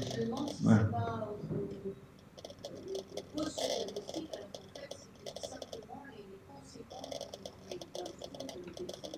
Alors, l'écran peut jouer, mais ce n'est pas le seul facteur. C'est-à-dire que, une surconsommation d'écran, enfin le lien entre surconsommation d'écran et déficit d'attention, hyperactivité avec déficit d'attention ou sans déficit d'attention, c'est deux pathologies associées en fait, ce qu'on appelle des comorbidités, des copathologies. C'est-à-dire qu'on est porteur de la pathologie hyperactive avec déficit, on est porteur de l'idée de surconsommation, de la pathologie de surconsommation. Et en fait, il n'y a pas un lien direct causal en fait. C'est-à-dire qu'il n'y a pas un lien sur surconsommer des écrans rend hyperactif. C'est comme le délire qu'il y a eu entre surconsommer des écrans rend autiste. Vous avez entendu ce délire d'autisme virtuel, etc. Donc ça c'est faux, ça n'existe pas. Et c'est la même chose pour l'hyperactivité avec déficit de l'attention. On est porteur de troubles, on l'exacerbe, et souvent l'écran c'est la partie émergée du problème en fait. C'est la même chose, il y a des hyperactifs qui consomment beaucoup de substances aussi, plutôt à un âge plutôt vieux ado. Et donc le truc émergé, c'est les consos. Et en fait, ces consos-là, on dit ouais, ils consomment pour réduire leur hyperactivité. Non, en fait, c'est faux, ils ont deux maladies coexistantes.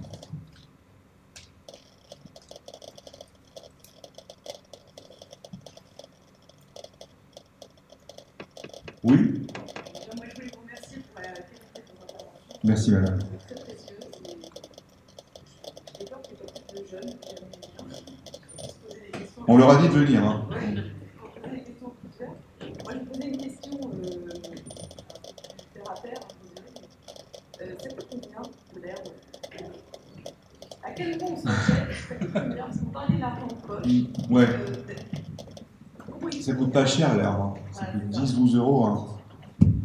10-12 euros. Ouais, ça, 10 euros le gramme. Et après, il n'y a pas de. Si il n'y a pas de. On ne peut pas dire à partir d'un certain nombre de grammes, tu es addict ou une certaine conso. C'est plutôt vraiment.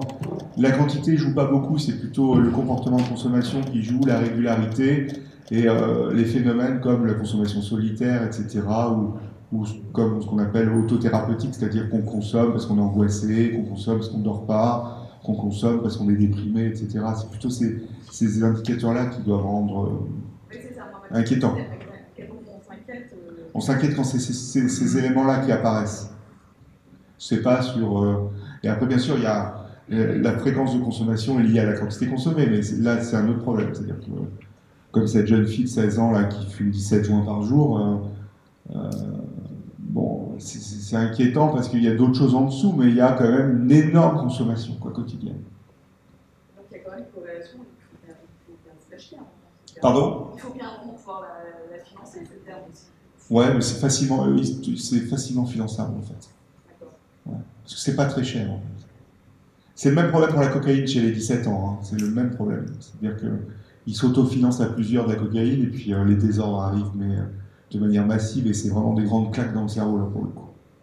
Beaucoup plus rapide qu'avec le cannabis. Quoi.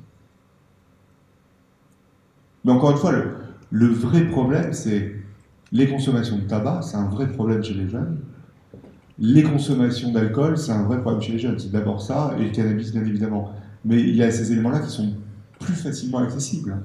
C'est-à-dire que les cigarettes de tabac, c'est vraiment problématique, quoi. Et c'est comme ça qu'on s'installe dans un circuit de dépendance, en plus. Parce que une dépendance, enfin, quand on est dépendant à un produit, on est plus facilement dépendant à d'autres produits. Et on est plus facilement dépendant à d'autres comportements, parce que, comme je vous l'ai dit, tous ces trucs-là, c'est que des branches d'arbres, quoi. Et c'est tout ce qu'il y a en dessous qui est dérivé, en fait. Il n'y a pas d'addiction sans racine. Non. Non. Il y a ce qu'on appelle la dépendance physiologique. La dépendance physiologique, c'est, par exemple, vous faites opérer, enfin, pas vous, hein, je me fais opérer de la hanche, et on me donne 3 mois de morphine. Ou je me fais opérer de la colonne vertébrale, on me donne 3 mois de morphine. Et ben, je peux développer une dépendance partielle à la morphine, à l'arrêt du traitement. Et ça s'appelle une dépendance physiologique. Et là, c'est pas une histoire de racine, c'est une histoire on s'accroche à un truc, mais après ça disparaît. Mais C'est sinon, pas une addiction mentale, c'est juste une addiction physique. Physiologique. C'est ce qui se passe actuellement aux États-Unis après les campagnes. Alors, aux États-Unis, c'est le désordre avec les opioïdes. Oui. C'est ça. Avec le fentanyl. C'est une. Sous la pression des. Tout à fait. Tout à fait. Actuellement, en fait, l'héroïne. Ouais. L'héroïne, ça n'existe plus. Enfin, fentanyl maintenant. Ouais. Et même des dérivés de fentanyl, des dérivés synthétiques, etc. Mais c'est une vraie crise aux États-Unis. Et le problème, c'est effectivement, c'est des gens qui ont été médicamentés à partir d'opioïdes et qui ensuite ils se rendent compte que le traitement médical est plus cher que ce qu'ils trouvent sur Internet et qui est beaucoup plus dangereux, évidemment. Et en France, ça va arriver. C'est en train d'arriver. Je pourrais vous dire tous les trucs qui vont arriver. Ce qui se passe, c'est que j'ai l'impression quand même qu'en France, on a une politique de prévention un peu plus... Nulle. Bon. Aux États-Unis, il n'y a pas de politique de prévention, c'est everything at your own risk. Il y a un gros budget de recherche qui aide au développement de médicaments. Quand tu dis qu'il n'y a pas de racine, il n'y a pas d'addiction, Ouais. ça veut dire qu'en même temps, moi ce que j'entends aussi, c'est que la prévention est compliquée. La prévention est mal faite, c'est autre chose. Oui, mais si la personne en fait qui est en culture, comme si elle avait un type en fait. Non, il n'y a pas de type. Il y a des types. Il y a des types. Ouais. Ils correspondent à des marqueurs inscrits dans les racines. Ouais. Il faut plutôt soigner la personne d'un point de vue psychologique.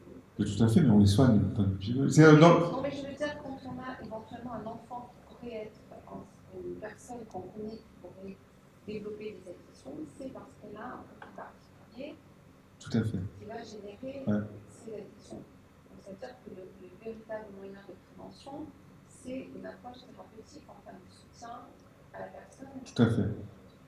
Je pense qu'il n'y a pas seulement des racines psychologiques, il y a aussi certainement des prédispositions génétiques et il y a des gens qui probablement sont plus fragiles face à basculer dans l'addiction et d'autres qui le sont moins. Mais sur la génétique, la génétique, ça explique en partie les choses. Parce que ça explique dans 40 à 70% des cas les choses, mais c'est pas vraiment le gros de l'addiction. C'est pourquoi nous on voit des addicts, c'est parce que c'est d'abord, comme on le disait, c'est l'environnement qui génère ça d'abord, en un. Donc c'est, nous dans notre aspect prévention, et c'est mal fait en France, c'est même quasiment pas fait du tout, c'est l'impact sur l'environnement. Et l'impact sur l'environnement a différents axes. Il y a les parents, les amis, le stress environnemental, le travail, enfin tout ce qui est fonctionnel, social, et la disponibilité des produits. Et avec Internet, ça bouleverse les choses en fait, parce que maintenant les produits circulent sur Internet et on ne connaît absolument pas le degré de gravité et de risque de ces produits-là. On a une idée, mais c'est extrêmement compliqué. Donc vous n'êtes pas pour la légalisation. Pardon ? Donc vous n'êtes pas pour la légalisation. C'est un autre débat, ça. C'est un autre débat. Non, c'est un autre débat. Enfin, je peux vous en parler, mais c'est un autre débat. Le tabac et l'alcool, qui sont des substances dangereuses, sont légales. Donc, comme je vous l'ai dit dans le topo, c'est les populations touchées par le cannabis, c'est les ados et les jeunes adultes, et les populations vulnérables. Les populations vulnérables, c'est quoi ? C'est des gens qui ont des maladies physiques qui fument et des gens qui ont des maladies psychiatriques qui fument. Ça, c'est les populations les plus vulnérables. Mais l'immense majorité des fumeurs n'a pas de problème en fait, avec le cannabis. Nous, on voit que, ce qu'on voit à la télé, c'est que tout ce qui est dramatique. Mais ce qui est la réalité de la vraie vie, c'est les ados, c'est un problème. Et donc, s'il y a légalisation, les ados ne feront pas partie de cette histoire de légalisation. Parce que quand on voit dans les États américains, au Portugal, en Uruguay, etc., ce qu'ils ont fait par rapport à ça, ben ça fonctionne, leur légalisation contrôlée. Elle fonctionne très très bien.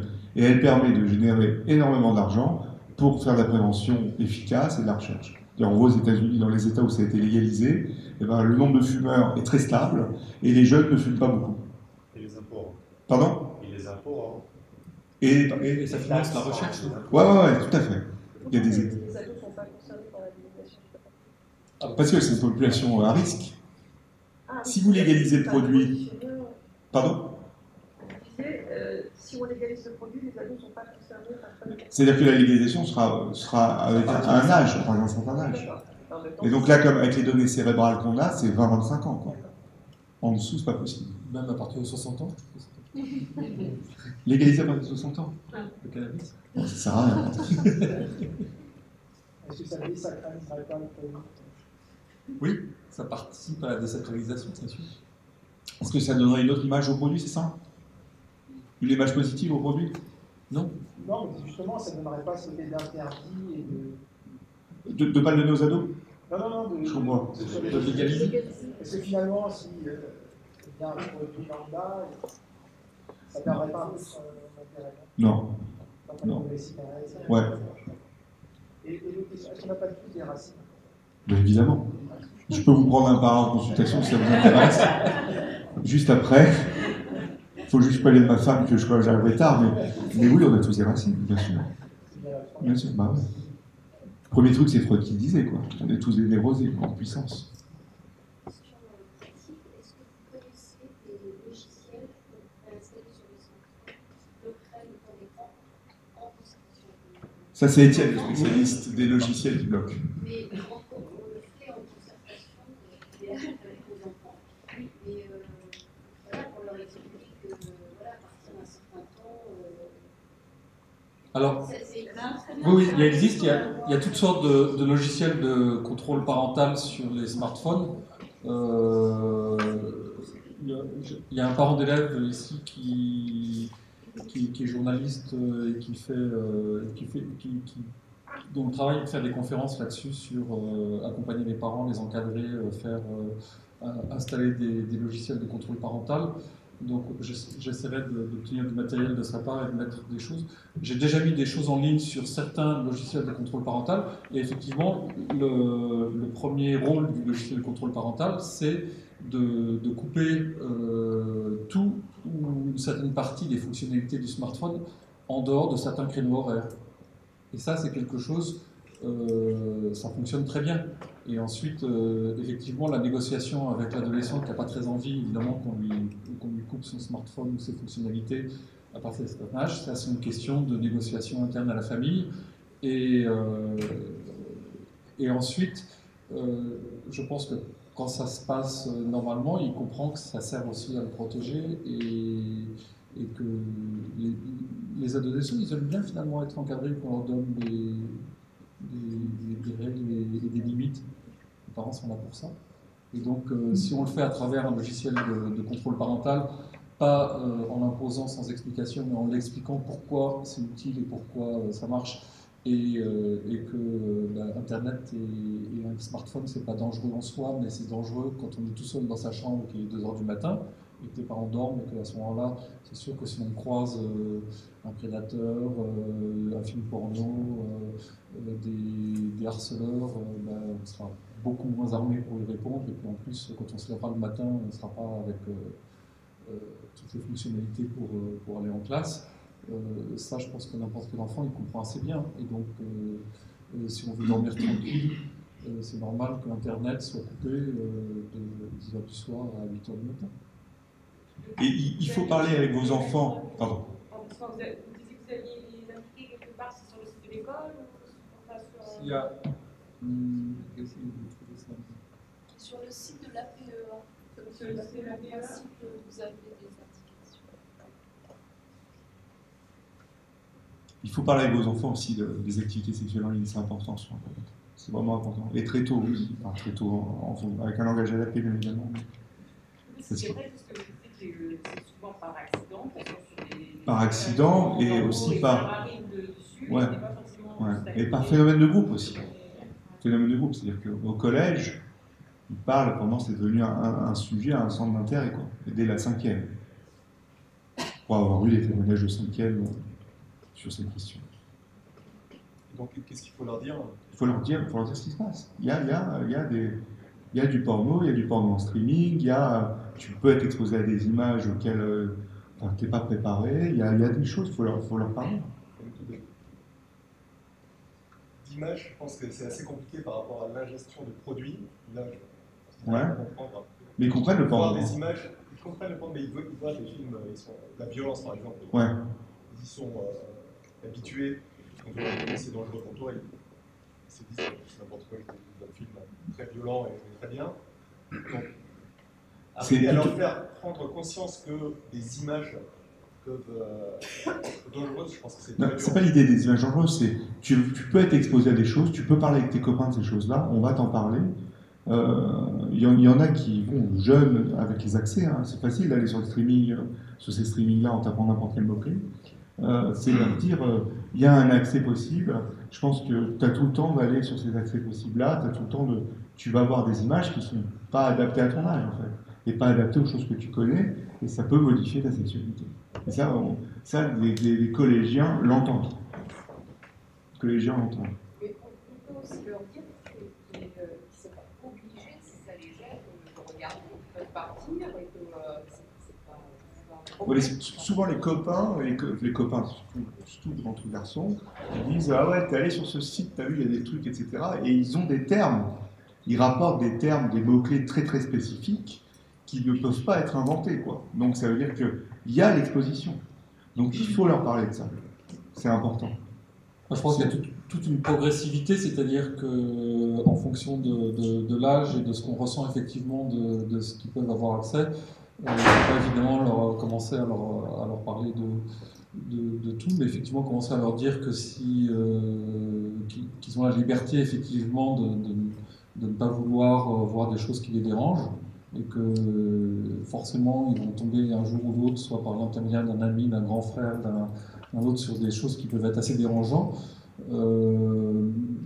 Et ensuite, effectivement, petit à petit, accompagner en étant de plus en plus spécifique et de plus en plus précis sur quand ils sont à l'âge de la maturité sexuelle, à l'âge de la puberté, de leur dire sur les pratiques sexuelles, il faut éventuellement leur offrir à ce moment-là des sources alternatives d'information qui permettent de mettre ça à distance. Il y avait un excellent article dans le New York Times il y a environ 2 mois sur un groupe d'enseignants qui ont pris en charge dans une école un groupe de discussion sur le porno. Et donc ils ont invité les élèves sur la base du volontariat à venir en parler. Alors effectivement les premières séances c'était un petit peu rock'n'roll et ça consistait essentiellement à explorer tout le vocabulaire qu'effectivement ils avaient appris et à travers ce vocabulaire à comprendre à quelles pratiques sexuelles ils avaient accès sur Internet, et puis ensuite à essayer de retourner les choses, de dévoiler la réalité qu'il y a derrière, et l'absence de réalité, à la fois l'absence de réalité correspondant à la vie réelle, c'est-à-dire que de dire si tu passes seulement sur ce qu'on voit dans le porno, c'est sûr que le jour où tu vas te retrouver au lit avec quelqu'un, ça va pas marcher. Et en même temps, aussi d'aller leur faire voir ce qu'est la réalité de la vie des gens qui sont dans cette industrie et de leur faire comprendre que c'est vraiment une représentation et que les gens qui font ça, ils sont payés tant pour faire ça, tant pour faire ça, tant pour faire ça. Ça désacralise énormément le contenu et la façon dont les choses sont présentées. Et à la fin de l'année, donc il y avait un petit débrief et effectivement les gens qui avaient participé à cet atelier étaient tout à fait capables d'avoir une beaucoup plus grande distance et de relativiser. Et puis ils se disaient effectivement la limite c'était d'aller les conseiller, d'aller sur des sites de qualité, quoi. Ça, c'était à peu près la limite qu'on pouvait atteindre, de se dire, bon, si vraiment vous voulez, mais je pense que n'importe quel jeune adulte est intéressé à se renseigner sur la sexualité, à explorer sa sexualité à travers des livres, à travers je pense qu'à notre âge, c'était plutôt effectivement des contenus écrits ou publiés ou imprimés, mais maintenant ça passe évidemment plus par des films mais il existe des films de niche qui sont assez intéressants et qui sont tout à fait remarquables. Ils sont difficiles d'accès, en général. Là, on parle effectivement d'accès à la pornographie chez les jeunes adultes, mais aujourd'hui, en 2018, on sait très bien que la pornographie est accessible à beaucoup de jeunes, vers 12 ans. Oui. D'ailleurs, il y a le ministre de l'Éducation nationale qui a alerté les parents sur ce sujet. Qu'en est-il de l'utilisation des smartphones au collège? Parce que je sais que ça fait débat. Voilà, il disait au petit 11 ans, on est en contact avec c'est extrêmement jeune, donc il est temps d'agir rapidement. Qu'est-ce qu'on a en place? Déjà, la mise en place, je pense qu'il ne faut pas fantasmer sur le fait que les enfants voient du porno sur les tablettes éducatives de l'école, parce qu'elles sont quand même assez verrouillées. Par contre, effectivement, sur leur smartphone, c'est certainement accessible. Moi, la façon dont j'aborde les choses, c'est effectivement... j'ai des enfants à qui je parle j'ai parlé de l'existence du porno et de ces choses-là depuis qu'ils ont environ 9 ans. Je pense qu'effectivement, dans les dernières années du petit collège, c'est le moment où ça devient une réalité et c'est le moment où il faut aborder le sujet sans vraiment savoir si effectivement ils ont accès occasionnellement, accidentellement ou de façon plus régulière, mais ça dépend effectivement de l'environnement et de l'entourage. Est-ce qu'il y a beaucoup de grands frères autour ou pas? Je pense que c'est ça qui joue un rôle ou pas. Et puis ensuite,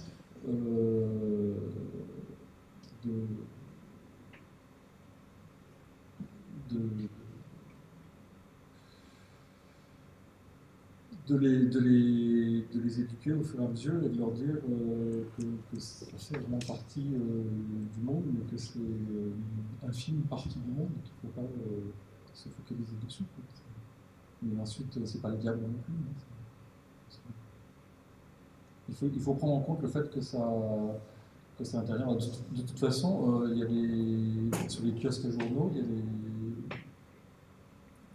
les revues, les magazines qui offrent 3 heures de DVD porno. Ils sont capables de lire, ils savent très bien que ça existe. Et s'ils sont curieux, ils vont l'acheter. Ils connaissent ce qu'il y a sur le streaming, dès le collège. Ils le savent. Ils parlent entre eux, ils le savent. On avait été alerté une année sur les 7e de l'école, il y en avait 2 qui avaient débordé avec des sites et qui avaient répercuté l'information. On avait fait une conférence directe de désensibilisation des choses, parce que c'était quand même assez grave d'être exposé si précocement. Après, sur le smartphone, le ministère de l'Éducation nationale veut un projet d'interdiction du smartphone dans les établissements. Après, il faut voir comment ça va se mettre en place. Et ce que j'essaye de faire à la maison, c'est que justement, tous les accès aux écrans, ça se fait toujours jamais de façon isolée.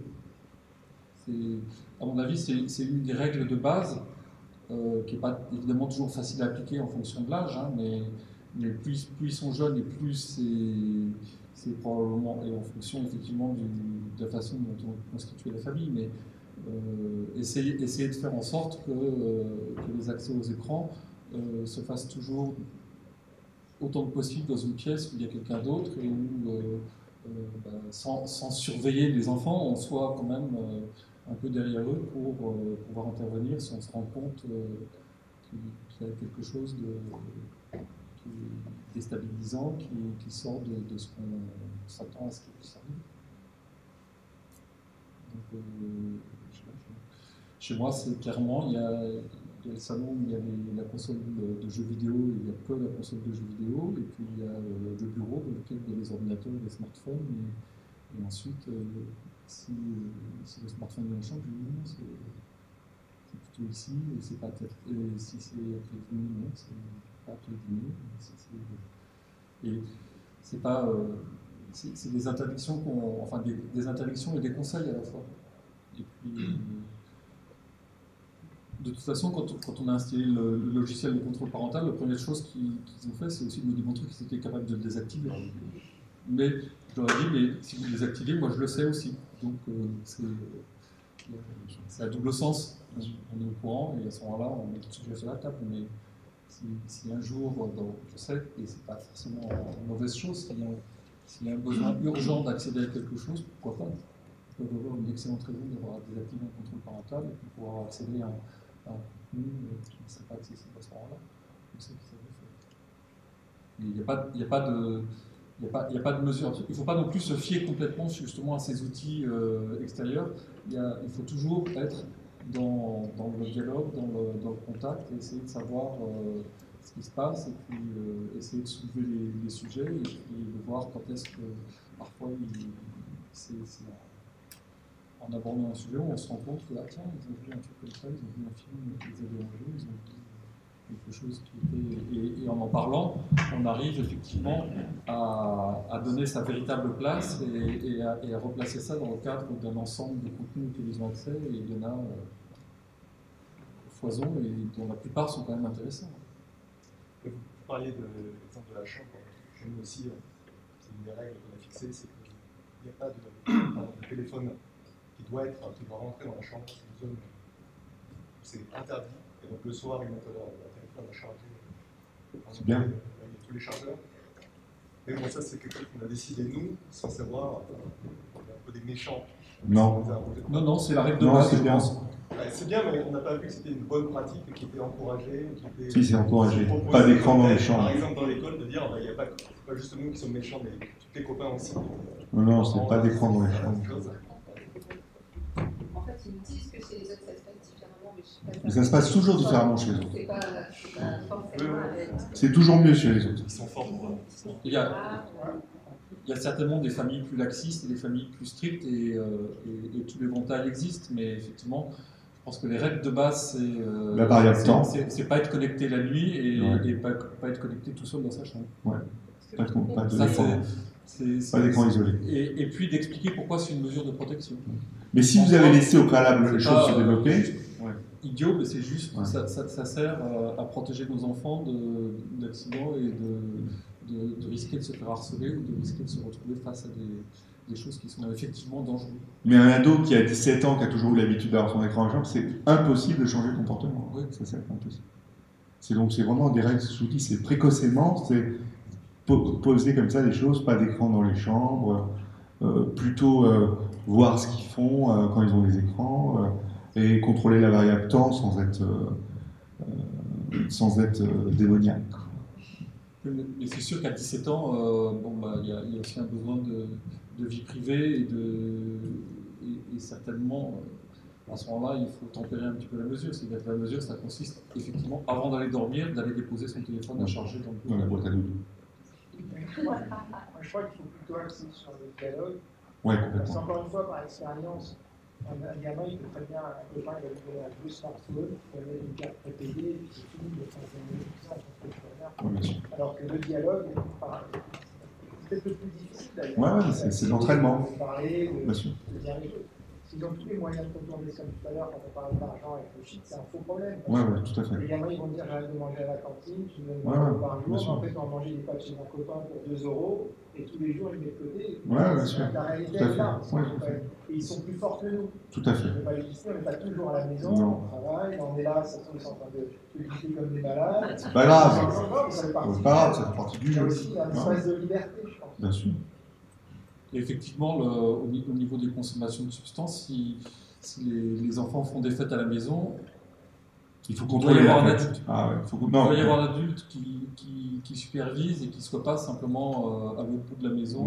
Il faut des passages éclairs. Il faut des passages éclairs à chaque fois sur les fêtes. En tout cas, plus ils sont jeunes, plus ils sont jeunes. Il faut vraiment des passages éclairs, c'est vraiment capital. Sinon, il y a toujours un coma éthylique, une intoxication massive qui arrive, toujours. Ou une intrusion de personnes extérieures, tu vois, il y a une fête dans tel appartement, on monte. C'est-à-dire quoi, toutes les heures, il y a pas que... Quoi? Pas toutes les heures, toutes les demi-heures. Ouais, il faut passer, il faut voir ce qui se passe. D'accord. Mais en étant discret, vous prenez un panneau, vous passez derrière. Non, je pense que j'entends des jeunes, voilà, des parents s'envoient, ils laissent à nouveau. Non, ça c'est dramatique. Il y a toujours un accident. Ça, c'est une grosse prise de risque. Il y a toujours un incident, toujours. Il va toujours avoir une intoxication alcoolique massive. Il y en a un qui va faire ça. Il y a eu des cas là, lors d'échanges où il y a eu des incidents.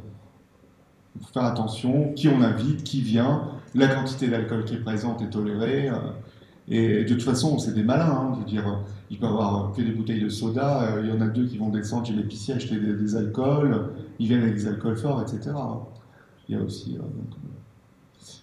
Est-ce qu'il y a une dernière question qu'on puisse clôturer cette conférence?